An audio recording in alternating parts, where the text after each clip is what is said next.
Many congratulations, Sohan. Welcome once again. After December 25, we are back again in June 26. दिसंबर 25 में हमने group 1 clear किया था और जून 26 में हम ग्रुप 2 क्लियर करे हैं with exemption in corporate accounting and auditing. Superb. Congratulations, Sohan. Thank you so much ma'am, first of all. And आपका ऑडिट का नोट्स तो मेरा बहुत अच्छा अच्छा हुआ था, ऑडिट का पेपर, इसलिए मैंने अकाउंट्स में एग्जामेशन किया है। एक्चुअली बैंकिंग एंड इंश्योरेंस तो मैंने छोड़ ही दिया था, मैंने बोला भी आपको मैसेज में, जो एक पूरा सिलेबस कंप्लीट नहीं हुआ। बट आपका ऑडिट नोट्स इतना इजी है, मेमोरेबल है, इजीली अंडरस्टैंड भी है, जो कोई पढ़ेगा तो एक चांस में ही रिमाइंड हो जाता है एग्जाम हॉल में, Superb. इसलिए हो गया। और कैसा लग रहा है? How are you feeling?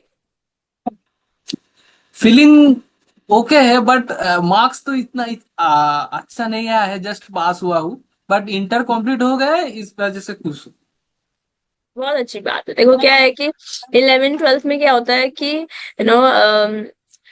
वहां पर हम मार्क्स के पीछे भागते हैं। ठीक है, हाँ। ग्रेजुएशन में भी मार्क्स कहीं ना कहीं आप टारगेट कर सकते हैं, but when you are doing a professional course आपके नंबर, ऑफ कोर्स हम टारगेट हाई करेंगे तो हम उससे नीचे पहुंचेंगे, बट हम टारगेट ही लो रखेंगे तो फिर शायद क्लियर ही नहीं कर पाए।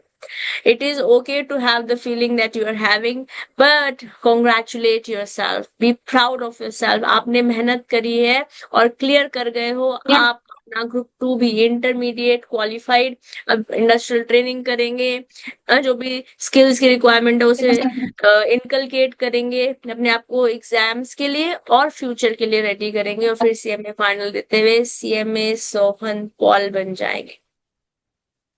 यस। वो अभी दूर की बात है, बट ट्राई तो करूंगा पूरा। दूर जब तक हम पहुंचते नहीं तब तक सब दूर लगता है ना।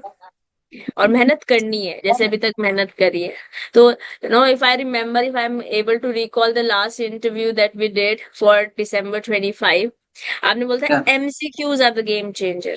मतलब मेरा टारगेट हाँ हाँ रहता हाँ। था कि मैं 30 में से 22 24 कुछ ले आऊं, ताकि फिर मैं 40 तक पहुंचना आसान है, एग्जामिशन तक पहुंचना आसान है और ग्रुप क्लियर करना भी आसान।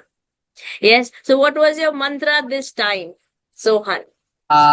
बट इन दिस टाइम मैंने, टू बी ऑनेस्ट, 7 और 8 एमसीक्यू इस बार अटेम्प्ट में करेक्ट किया है। एमसीक्यू करने का टाइम उतना नहीं मिला था, to be honest, because 4.5 month में सिलेबस कंप्लीट नहीं हुआ पूरा।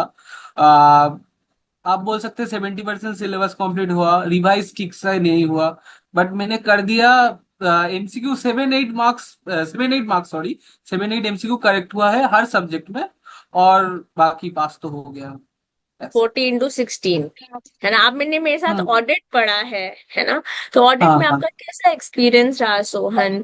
क्लासेस का, नोट्स का तो आपने ऑलरेडी बता दिया है कि मतलब सुपर। उस नोट्स में मैंने बहुत मेहनत करी है and I am so happy that my students are able to reap the benefits of the hard work जो नोट्स में मैंने डाले हैं, है ना। बट आपकी क्लासेस कैसे रही? आप क्या गाइड करना चाहेंगे स्टूडेंट्स को कि आपने क्या किया जिसकी वजह से आप एग्जामिशन स्कोर कर पाए in your corporate accounting and auditing?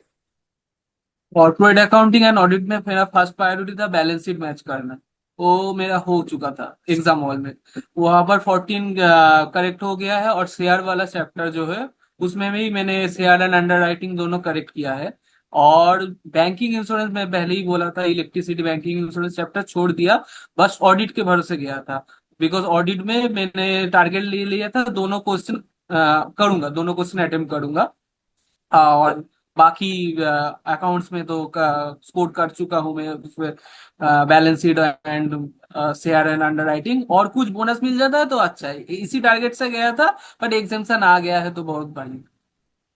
Okay, ये तो आपका पेपर अटेम्प्ट करने का, बट जब आपने ऑडिटिंग पढ़ाई करी तब हाँ। आप क्या सोच रहे थे? क्या आपके लिए वर्क किया? क्या आप गाइड करना चाहेंगे स्टूडेंट्स को कि जो आने वाले December 26 में ऑडिटिंग पढ़ने वाले हैं, जिनको लेट्स से थियरी सब्जेक्ट से डर लगता है ना, जिन्हें लगता है कि नहीं हम अकाउंट्स के भरोसे चले जाएंगे, या जिन्हें ये लग रहा है कि खाली ऑडिटिंग के भरोसे चले जाएंगे, तो एक एक पॉइंटर आपका क्या रहेगा with your successful experience of June 26 in your corporate accounting and auditing paper? First preference देना चाहिए सेवेंथ वाला चैप्टर को, वहाँ वो तो बहुत ही इंपॉर्टेंट है।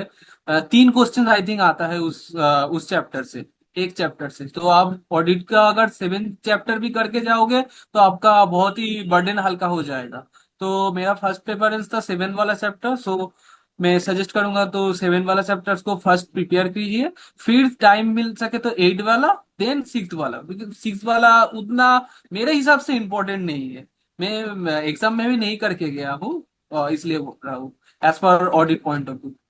This is your personal experience, but guys, I will suggest that you should not do any kind of selective studies. पढ़ो सब कुछ, पर प्रायोरिटी ज्यादा दो यूनिट 7 को और यूनिट 8। ऐसा नहीं कि यूनिट 6 पढ़कर नहीं जाओ, क्योंकि बेस जो है, जब मैं आपको क्लास में पढ़ा रही हूँ तो मैंने यूनिट 6 से ही पढ़ाना शुरू किया है। वहां पर मैंने आपका बेस बिल्ड किया है ऑडिट का, और फिर हमने यूनिट 7 को बहुत अच्छे से पढ़ा है। तो Sohan, no, correct me if I am understanding it wrong, या मुझे ये समझ में आया कि आपने जब पढ़ाई करी तब यूनिट 7 और यूनिट 8 को ज्यादा तवज्जो दिया एग्जाम से पहले रिवीजन, बट जब पढ़ाई करी थी, जब इनिशियली आपने क्लासेस अटेंड करी थी, तब आपने शुरू से शुरू किया, यूनिट 6 किया, फिर 7 किया और फिर 8 किया। हाँ हाँ, yes I am, you are correct ma'am. 6 में पहले मैंने आपका वीडियो देखा, 6 7 8 इसी पैटर्न में गया हूँ, बिकॉज 6 में आपका फाउंडेशन बिल्ड होता है। बट मैंने जब रिवीजन के टाइम 6 वाला चैप्टर इग्नोर किया है, टू बी ऑनेस्ट। हाँ, 6 वाला चैप्टर ही मैंने फर्स्ट किया है, फिर 7 देन 8 देन। और आपने पेपर का पैटर्न डिस्कस बताया, तो जो पेपर का पैटर्न मैं जिस तरीके से आपको क्लास में कराती थी, क्या वही पेपर का पैटर्न आपको दिखने को मिला, या कोई सरप्राइज आपको दिखाई दिया? नहीं नहीं नहीं, एज यूजल आपने जो किया करवाया था उसी से आया, उस टाइप का ही पैटर्न था। तो all in all it was a good experience for you. Yes yes. तो और बस आगे का क्या प्लान है बेटा? आगे का प्लान है कुछ या फिनेंशियल इंस्टीट्यूशन और कोई फर्म में ज्वाइन करूंगा, और ग्रुप 3 का प्रिपरेशन स्टार्ट कर दूंगा क्लास लेके। तो आप मेरा जून। प्रिपरेशन हम्म, दो सब्जेक्ट से स्टार्ट करने का प्रिपरेशन है अभी, ठीक स्पेशली है। Law, specially. ठीक है, फिर आपसे सीएमए फाइनल में मिलते हैं जल्दी। विल बी हाँ bringing CMA final very soon for law. Okay. Okay. Sohan, one more thing. Before we close this video, I want you to tell in next maybe a minute or two कि आपका experience मेरे साथ पढ़ने का कैसा रहा auditing में, और बच्चों को कैसे पढ़ना चाहिए। They have enrolled themselves in the class with me, तो उनको क्या करना चाहिए जिससे वो भी अच्छे नंबर स्कोर कर पाए। रीडिंग मैंने आपसे तो क्लास जब लिया था तो मैंने बोला 6 7 एंड 8 इसी पैटर्न में चालू मैंने किया था। तो मैं सजेस्ट करूंगा हर एक स्टूडेंट को उसी पैटर्न फॉलो करने के लिए, बिकॉज 6 मैंने फाउंडेशन होता है ऑडिटिंग का। सीएमए का बात कर रहा हूँ, ऑडिटिंग 6 चैप्टर ही आप अंडरस्टैंड कर पाओगे कि क्या 7 चैप्टर में होगा। इस काइंड ऑफ मेरा पॉइंट ऑफ व्यू है। और ऑडिटिंग मैंने आपके पहले ही बोला था कि नोट्स, ऑडिटिंग नोट्स आपका बहुत इजी है अंडरस्टैंड करने के लिए। तो मेरा आपका वीडियो एंड नोट्स में ही इनफ था, और किसी दूसरे का वीडियो मैंने सजेस्ट नहीं करूंगा। इनफ है स्कोर करने की, एग्जामेशन स्कोर करने के लिए तो enough. So it can be a one-stop solution, right? It was a one-stop solution for Sohan, and it can be for you too, guys. जो भी पढ़ाई कर रहे हो, आप जहां से भी पढ़ रहे हो, चाहे मुझसे पढ़ रहे हो, चाहे कहीं से भी पढ़ रहे हो, मेक श्योर कि आप कंटेंट को अच्छे से कंज्यूम करें, और वे रिवीजन जब कर रहे हैं तो एग्जाम ओरिएंटेड तरीके से जाए। जैसे सोहन क्लियर था कि उसको ऑडिटिंग के क्वेश्चंस अटेम्प्ट करने हैं, because somehow some of the chapters for account didn't work for him that well. Yes, तो उन्होंने वहां पर अपना एक रणनीति बनाई, एक स्ट्रैटेजी बनाई कि इस तरीके से मैं एग्जाम के लिए प्रिपेयर करके जाऊंगा, and he was able to do it and also secure and no exemption in paper number 10। Yes, many many congratulations Sohan. So we are so proud of thank you. you. May you continue to shine, may you continue to rise, है ना? I hope आपने Google form भर दिया है, अगर नहीं भरा है तो भर दीजिए, because the team will be connecting with you very soon for all the benefits for skill upgradation that you may require for your upcoming expeditions, जो आपके पास ventures आएंगे, जो आपके पास scenarios आएंगे, जहां आपको अपनी आर्टिकलशिप में भी मदद मिल सकती है and your CMA final also. ठीक है, हम साथ जुड़े रहेंगे Sohan. We wish you the very very best and may you become CMA Sohan Paul in one go and when your attempts is due. Thank you so much. Okay, bete, take care, stay blessed. Thank you ma'am. Bye. Bye bye, bache.